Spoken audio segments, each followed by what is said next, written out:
Majumdar market একে কমপ্লেক্সত আৰু ইয়াতে আমাৰ আচুমদাই কি ধুনীয়া পৰঠা বনাই আছে বলক ভিডিঅ'টো আৰম্ভ কৰোঁ এয়া আচুমদা দোকান আচুমদা গুড মৰ্ণিং আৰু কি বনি আছে এতিয়া আলু পৰঠা এয়া চাওক দেই আলু পৰঠা আপোনাৰ ৰেডিমেডটো আছে যেনেকৈ আপোনাৰ এই চুইট দোকানবিলাকত বেচে আৰু সেই পৰঠাটো খায়ো টেষ্টটো বেলেগ আৰু এই পৰঠাটো খায়ো টেষ্টটো বেলেগ আৰু যদি খাইছে আপোনালোকে কমেণ্ট কৰিব হা এয়া ৰাসমদা আৰু পৰঠাৰ লগতে চব্জিও দিয়ে কিন্তু কেনেকুৱা দাদা পৰঠা আপুনি খাই আছে নহয় কেনেকুৱা তথাপি কৈ দিয়ক টেষ্টি আছে এই যেনেকৈ চুইট দোকানবিলাকত যে আলু পৰঠা বেচে সেইটোতো চব্জি নিদিয়ে হয়নে আৰু সেইটো খায়ো ইমান ভাল নালাগে নেকি এই টেষ্টি আছে ঠিক আছে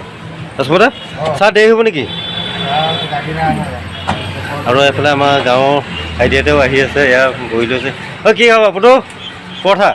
দে দে দে খোৱা গৰম গৰম পৰঠা ন গুড মৰ্ণিং আছোঁ কি পৰঠা বহুত দিনৰ মূৰত পৰঠা খাব আহিলে খালা ন